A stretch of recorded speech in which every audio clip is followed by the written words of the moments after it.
어깨, 폐, 심장. 이제 오늘 교육은 이거.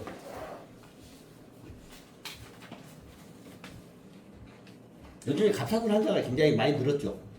뭐 환경이 안 좋으니까 호르몬에 이런 문제가 오는 거니까 갑상선이 굉장히 많이 오고 부가적으로 많이 오고. 그럼 이제 하나하나 잠깐 훑어보면 갑상선 환자들은 우리가 어떻게 볼 수 있냐면은 일반적으로 외형적으로 보면 이분들은 빼빼하거나 비만이거나 거의 둘 중에 하나예요. 갑상선 환자들은. 그러니까 누가 고객이 이번에 지압 좀 받고 싶다고 예약 온다고 어때요? 딱 문에 들어온 순간 우선 몸매를 봐야 되겠죠. 너무 비만인가 너무 빼빼한가. 그리고 이 부분은 어때요? 성격이 아주 날카로워. 갑상선 환자는. 성격이.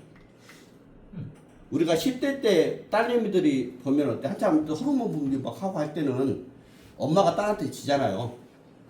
그 다음에 우리 여성분들이 40, 50 들으면서 또 그때 폐경이라든가 뭐 그때 올 때 또 남자가 깜짝 못해 또.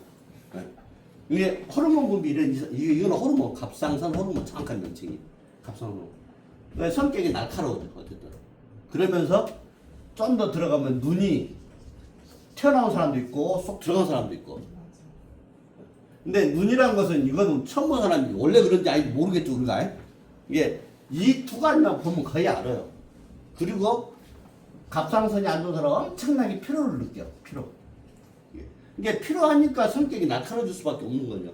그러니까 갑상선 환자들은 명절 때 집에 한번 가서 2박 3일 파전 무치고 하다 보면 그 다음날 집에 오면 파김치가 돼가지고 파전 만들어서 파김치가 변해서 오는 게 갑상선 이런 거죠. 근데 어쨌든 그전에는 갑상선 환자들을 병원에서 진단하기가 어려웠어요. 나는 엄청 몸이 피곤하고 아프고 등등한데 병원에 가면 이상이 없는 거예요. 또 집에 오면 또 아파. 병원 가면 이상이 없어요. 왜 그러냐? 갑상선을 수치로만 볼 수 있는 거예요. 수치로만. 갑상선을 수치로 보는데 어때요? 내가 별로 충분하게 안 생기는 사람이 호르몬 분비가 약한 사람이 가운 앞에만 가면 긴장해가지고 쫙 분비가 되는 거야. 그럼 정상 딱 나오는 거야. 또 과하게 나온 사람도 가운 앞에만 가면 어때요? 주사기로 피필 나가는데 이게 정상이 있어. 그러니까 내가 기가 죽으니까 또 줄어들어 나오는 거고. 이게 몸이 안 좋은 사람은 반대로 나와. 낮은 사람은 높게 나오고 높은 사람은 낮게 나오고. 그러니까 혈압도 3번 이상 재봐야 정상 혈압이지 한 번만 간호사 앞에서 이게 재가지고 이게 정상이 아니다 이 말이에요. 그러니까 어쨌든 갑상선 환자들이 수치를 보기 그렇게 어려워. 그러니까 이상하게 내 몸은 안 좋아. 근데 발현하는 건 금방 보여. 자, 이 엄지와 둘째 사이 이 계곡 있죠. 여기서 이와 같이 기역자처럼 돼 있잖아요. 이게 갑상선 라인이에요. 갑상선. 이게. 그러면 이제 일반적으로 볼 때 엄지와 둘째 사이 이 계곡 대충 아시겠죠? 어딘가에? 여기가 골이 깊은 사람이 있어. 골이. 우리가 손금 이와 같이 하면 세진 것처럼 이 자리가 골이 깊은 사람이 있어. 그렇지 않으면 일반적으로는 그냥 동글동글하게 굳은 살이 이렇게 있는 사람이 있어요. 안 그러면 두리뭉실하게 굳은 살이 이와 같이 있을 수도 있고. 근데 이 자리가 굳은 살이 있거나 골이 깊거나 안 그러면 굳은 살 온도도 지압을 쫙 밑에서 위로 쫙 해보니까 이 자리가 엄청 아픈 사람이 있어요. 아프거나 한 사람이 여기가 이런 분들이 갑상선 환자들이에요. 갑상선. 네, 발에서 보면 금방이에요 이게. 물론 갑상선이 이제 생겼다 그러면 굳은 살이 아직 안 나온 사람도 있을 수는 있겠죠. 그리고 갑상선이 아직 안 온 사람도 있고 굳은 살이 생겨서 나중에 오는 사람도 있고. 어쨌든 이 자리가 굳은 살이 있으면 이 목 부위가 안 좋아. 목이 갑상선 라인이죠. 예. 근데 이제 여기서 한 가지 조심해야 될 거는 이 기관지 있어요. 기관지도 목 라인이죠. 그죠? 그러니까 이 자리가 굳은 살이 이와 같이 있으면 꼭 갑상선이 아니라 기관지일 수도 있어요. 둘 다 이게 같이 붙어 있어요. 발에서는 구별하기 애매해요. 우리가 목에서 목 싸우는 게 이게 갑상선인데 우리가 목을 보고 부어 있으면 기관지가 부은지 갑상선이 부은지 구별하기 애매하잖아요. 어쨌든 이 자리가 굳은 살이 있다 그러면 어때요? 그때 이제 얘기하기 어때요? 좀 판단력이 좋은 사람은 굳은 살이 있다 그러면 어때요? 빼빼한가 비만인가 보면 되겠죠. 고객. 그러니까 약간 빼빼하거나 비만이 나는 건 성격이 좀 날카로운 사람이 있어. 그러면 갑상선이라고 진단하면 가히 맞고, 그렇지 않고 콜록콜록 잘한다 그러면 어때요? 기관지라고 생각하면 그게 맞는 거고. 근데 둘 다 안 좋을 수도 있는 거고. 근데 어쨌든 이 자리가 굳은 살이 있는 게 안 좋은데 여성분들이 이 자리가 굳은 살이 굉장히 많아요. 그러면서 다 기관지나 갑상선 이쪽이 약해져요. 이 자리 푸는 방법은 굳은 살이 있다 그러면 어때요? 각질 지우기로 좀 우선 갉아줘야 되겠죠. 그리고 크림을 살짝 묻혀가지고 이 뾰족한 부분을 잡고 여기서 밀고 들어가서 2로 올려줘요. 2로. 여기서 밀고 들어가서 2로. 이 사이로. 그래서 밀고 더 2로 올리고 밀고 더 2로. 이 형태로 풀어주면 갑상선 라인이 좋아지는 거예요. 이 자리를 풀어주면서 갑상선이 이제 호르몬에 관계되는 거니까 회사가 뭐 호르몬의 상품들이 있을 거예요. 그런 거 드셔주면 또 효과 훨씬 좋겠죠. 우리가 갑상선 환자들이 그런 상품들을 안 먹어서 어때 갑상선 옴무 생긴 게 아니에요. 이런 것들을 풀어주면서 먹어야 효과가 제대로 되겠죠. 그러면 같은 예를 들면 10만 원짜리 먹어도 20만 원 값어치를 할 수 있는 거고. 이 자리를 안으로 방법은 주의상 안으로 들어와서 2로 올리면서 지압을 한다요. 이 자리. 근데 여기를 왜 올릴 것 같아요? 단순하게 얘기하면 왜 일반적으로 밑으로 내리면서 지압하는 거예요? 근데 일반적으로 왜 발을 밑으로 내리면서 지압하겠어요? 소화 잘 되라고? 심장이 이가 있죠. 이해가 발끝에서 내리는 게 심장으로 피로 보내주는 역할이요. 그 형태대로 하는 게 일반적으로. 잘 모르는 것 같이 하면 돼. 특정한 부위. 근데 여기는 뭐 어때? 목 부위죠. 그럼 이 노폐물을 심장으로 보내서 결수부로 빠진 게 아니라 어때요? 목으로 빠지면 2로 올려가지고 입으로 빼야 된다 이 말이에요. 이 자체로. 그러니까 2로 올리면서 해주는 거예요. 쫙 들어가서 2로. 이 발가락 속에 치아도 있고 다 있어요. 어쨌든 이 부분을 이렇게 풀어주고 그게 이제 갑상선이고. 근데 부갑상선은 뭐냐면은 부갑상선은 이거는 이게 좋아야 뼈가 튼튼해. 뼈가 부갑상선은 한마디로 얘기하면 칼슘 대사를 해준다고 보면 칼슘 대사. 이게 그래서 뼈의 주성분은 칼슘으로 만들어지는 거예요. 그래서 뼈가 잘 만들어져야 칼슘이 잘 만들어져야 대사할 때 뼈가 튼튼하고 뼈가 좋아야 뼈 속에서 피가 생성하니까 좋은 피가 생기는 거예요. 이게 이 부갑상선이 안 좋으면 어때요? 결국 뼈가 약해지니까 관절염이라든가 골다공증이 생기는 거예요. 그리고 그 위치는 어디냐? 여기 볼록 튀어나오고 어때 발에 보면 이제 언덕에 뼈가 볼록 나오는데 간 높은 자리가 있어. 발에서 이 부분 대충 어딘가 아시겠죠, 그죠? 이 자리가 부갑상선 자리예요. 그러니까 우리 사업적으로 보면 딱 보면 이 자리가 50원짜리 동정만하게 굳은 살 있는 사람이 있어요. 있다 그러면 어때요? 그분이 이미 관절 어디가 펑크 나 있어. 무릎이 안 좋든 어깨가 안 좋든 안 그러면 병원에 가면 칼슘 도사가 안 좋아가지고 골다공증 진단을 받는 사람. 그럼 우리가 이제 건강 관리를 할 때 중요한 게 뭐냐? 이 자리가 굳은 살이 있다 그러면 어때요? 무조건 칼슘 종류를 권해야 돼요. 그러면 이 자리 풀어주는 경우는 이 자리도 올리면서 삽처럼 판인데 있죠? 이 부분을 자꾸 올리면서 그냥 하면 미끄러지니까 뒤에다 손가락을 같이 대셔. 그리고서 이와 같이 올리면서 이 자리를 풀을 때 이 자리를 풀어주면 내 몸에 칼슘 대사가 아주 잘 돼요.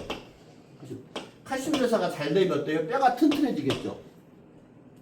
이거를 해주면서 집에서 음식을 먹어도 칼슘 종류 드시고 또 칼슘 좋은 식품 있으면 또 그거 가져다가 그거 드시면서 이 자리를 풀어주면 흡수량이 착착 넘치겠죠.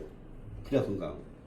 그래서 이 자리도 굉장히 중요한 자리예요. 어쨌든 이 자리가 눌러져야 칼슘 대사가 또 뼈가 튼튼한데 이 자리가 굳은 살이 있고 이 자리가 저도 작용을 안 하면 어깨든 팔이든 무릎이든 이미 관절 어디가 펑크 나 있고 20대 때는 관절염이라는 뭐 골다공증 이런 게 빨리 진단이 안 되죠. 근데 20대 때 얘가 굳은 살이 있다 그러면 또 이미 나이 때문에 얘는 40, 50대 되면 반드시 골다공증 진단을 받을 친구예요. 그래서 이 부분 올리면서 잘 풀어줘야 돼요. 그러니까 우리가 발가락이 이게 좀 나왔지 못해요? 이게 이만큼 나온 사람들 많죠? 나오면서 쏙 들어야 돼. 그러면 이게 기능이 제대로 되겠어요? 안 되겠어요? 안 되죠. 이게 튀어나왔다 그러면 무조건 안 보고 진단은 90% 이상은 이 어깨가 안 좋아, 어깨가. 저 어깨 환자예요. 저기 튀어나온 사람은. 외반부지라고 우리 얘기하잖아요. 이게 튀어나오면서 이 기능이 제대로 할 수가 없어요. 근데 어쨌든 이게 갑상선 부갑상인데 이 공간, 이 하얀 공간 있죠, 하얀 공간. 이 하얀 공간은 갑상선 부갑상 공통 라인이라고 생각하면 돼요. 이런 데가 막 굳은 살이 있고 하시면 꼭 이 자리에 굳은 살 아닌데 이런 데가 굳은 살 있는 사람도 있죠. 그럼 부갑상선이 안 좋은가, 갑상선이 안 좋던가 그래요. 이 공간이 갑상선, 부갑상선 같이 즉 호르몬 분비도 해주고 뼈도 튼튼하게 해주는 자리예요. 이게 잘 눌러져야 좋아요. 그러면 우리가 여기서 보면 하나, 둘, 셋, 넷, 5개 발가락 중에서 우리가 요아 서 있으면 제가 80kg 몸무게라고 해서 80kg 몸무게가 우리 뒷굽이 어때요? 뒤통수가 통통하죠? 그럼 찰나가면서 50% 흡수를 해준다 이 말이에요. 그리고 나머지 50% 중에서는 충격이 어때요? 앞으로 쫙 빠져나가야 되는데 그중에 50%가 일이 빠져나가요. 엄지발가락으로. 그리고 일이 어때요? 5% 10% 스치듯 지나가는 형태가 되고 일이 힘이 다 가야 돼요. 그러니까 엄지발가락을 마지막 누르고 걷는 게 굉장히 중요해요. 근데 이렇게 눌러야 되는 게 자 여기에 눌러지려면 여기서부터 어때요? 이렇게 따라랑 눌러지겠죠. 걷는 과정이. 근데 발에서 보면 어때요? 여기보다 여기 훨씬 높죠. 그리고 이것도 가장 크고 근데 이와 같이 눌러주면 이게 갑상선 라인이니까 이게 호르몬이 있어. 호르몬 여기가 호르몬이 있고 이 자리가 부갑선이니까 뼈가 튼튼해. 그리고 또 이게 머리요. 머리 안테나. 호르몬이 밸런스가 좋고 뼈가 튼튼하고 머리가 좋으면 치매 안 오고 관절염 없이 호르몬이 튼튼하면 하려면 이게 좋아야 돼. 이게 잘 눌러져야 돼. 그래야 나이들은 그래야 100세 시대 때 건강해요. 아침에 사장님이 저거 빨리 오셔가지고 100세 시대 생일을 어디서 보낼 것인가? 여러분 궁금하지 않아요? 여러분 100세 생일이 어디서 보낼 것인가? 근데 이게 남들 얘기가 아니에요. 중요한 게 우리 다 해당되는 얘기예요. 근데 보니까 사진을 인터넷 찾아오셨는데 요양원에서 그냥 100세 축하합니다 하고 이제 한 20-30명 같이 모여갖고 생일 파티 하고 있어요. 예외가 없어요. 나도 그럴 수 있는 거예요. 근데 이거를 잘해주면 그때 생일 파티 집에서 해도 되는 거예요. 뼈가 튼튼하면 잘 거르겠죠. 이제 호르몬이 뭐냐면 호르몬은 중계 우리가 지나가다가 정말 그 예쁘게 늙으신 그 할머니나 이런 분 보죠. 그러면 그런 분들은 호르몬 스타일이 호르몬이 좋은 사람들이에요. 그런 분들이 아량이 있고 우리가 아까 성격이 날카로워진다 했죠. 그러니까 예쁜 아가씨들이 요즘에는 핸드폰 있으니까 그지 막 도로 물어보면 예, 저기 푸테크 어디로 가요 물어보면 힘나고 지나가는 애들 있잖아요. 얘들 다 갑상선 환자들이야. 그런 아줌마들도 있잖아요. 그게 갑상선 환자들이에요. 근데 성격이 부드럽진 않아. 호르몬 분비가 안 되면 성격이 안 부드러운 거예요. 그러니까 우리 손자들끼리 둘이 싸우면 초등학교 싸우면 그 할머니 만나면 큰일 나는 거예요. 내 손자가 무조건 잘하고 이 손자가 잘못한 거예요. 근데 우리 아주머니들은 호르몬 분비 잘 때는 아주머니들은 아, 내 자식도 잘못이고 네 자식도 잘못이고 우리 같이 합의하자 이러잖아요. 서로 간에 뭐 달래주고. 할머니들은 그게 아니라 내 손자가 최고예요. 이게 나밖에 몰라. 그러니까 나이가 들어도 또 예쁘게 안 늙는 거죠. 이게 정말 나이가 들어도 예쁘게 웃으면서 늙는 부인이 호르몬 분비가 좋은 사람이에요. 이 부분이 잘 눌러져야 돼. 그리고 뼈가 튼튼해서 똑바로 걸어다니고 그저 모습 자세 그죠? 그리고 치매 안 오고 경력 없이 어때요? 딱 생각할 줄 아는 그런 거. 그러니까 우리가 제스도 요아치 걷지만 이쪽에는 스치듯만 걸어가고 일이 누르고 마지막 걸어주는 게 중요한 거예요. 그래서 신발 깔창을 보면 우리 신발을 여러분들이 꺼내봐요. 그러면 이 자리가 신발이 두꺼운지 깔창이 인솔이 이 자리가 두꺼운지 이 자리가 두꺼워야 발이 이와같이 누워지겠죠. 그래서 이게 눌러지겠죠. 뒤에서부터 가면 이렇게 가면서 이게 이 자리가 더 두꺼워요. 이 자리가 얇아야 돼요. 아치는 있으면서도 이 자리가 얇아야 그러니까 걷는 방법 뒤에서부터 이와같이 걷때 가면서 발이 앞으로 누워져. 그리고서 여기서부터 따라랑 누워 걸어야 돼. 그리고 이리는 스치는 형태만 가져야 되고. 근데 우리가 이리 걷던 걸음걸이가 육군 생활을 딱 걸음걸이 그런 애들은 이리 걸어. 근데 이 걸음걸이에 우리 힘이 빠질수록 걸을 때 조금 피곤하면 발이 약간 벌려야 편하지 않아요? 그러니까 천천히 옆으로 빠지는 거예요, 힘이. 그리고 나이가 들면 이리 걷는 거예요. 이리 안 걷고. 이리 걸으니까 어때요? 이쪽에 무리수가 오겠어요, 안 오겠어요? 이쪽에 무리수인데 이게 뭐라겠어요? 귀죠. 나이 들면 이것만 엄청나게 누르져갖고 오히려 기가 무리수가 기가 안 좋아져. 네. 그냥 가렵거나 발가락 9번이 이런 사람 있죠. 그런 사람한테 기혈이 다 약해지고 이 기만 약해 기혈도 약해진다. 그러니까 발가락 9번인 사람은 아까 그 추 돌리자 안 돌아가요. 에? 발가락 9번 한 방에서 그냥 민치하고 들어가서 맥 잡아봐요. 발가락이 꺾어지는 사람 있잖아요. 우리 햄머발이라고 햄머발가락. 이런 분들 다 기가 다 약해. 당신은 기혈이 너무 약합니다. 그래 한 방 사갖고. 내가 발가락 보면 그냥 알 수 있는 거야 이게. 간단한 거는 이 발가락에 끼면 간단히 해결되는 거고. 예. 간단한 것을 사람들은 잘 뭐 안 하더라고요. 발가락이 답답한 어쩌는 저는 더 답답하지. 근데 이 상품은 이런 밝기는 우리만 있는 게 아니라 시중에 많이 나와 있어요. 그리고 엄청 비싸요. 또 장난이 아니에요. 또 금액이 비싼 거는. 근데 그런 것들이 다 이제 요즘에는 다 대부분들 밖에 좁아져가지고 이런 게 다 오게 되는 거예요. 어쨌든 이게 잘 푸는데 여기서부터 요같이 풀어놓고 요같이 딱 그러면 여기 신발 바닥으로 이 어더더더 하는 게 있어. 자리가 따락따락 눌러 걸러주시면 피가 잘 돌면 백성시대까지 집에서 파탄된 거죠. 예. 집에. 근데 이와 같이 충분히 하고 난 다음에 이제 이 언덕이 있죠, 언덕. 이 언덕이 두 개예요. 이 언덕이 크게 있어, 언덕이.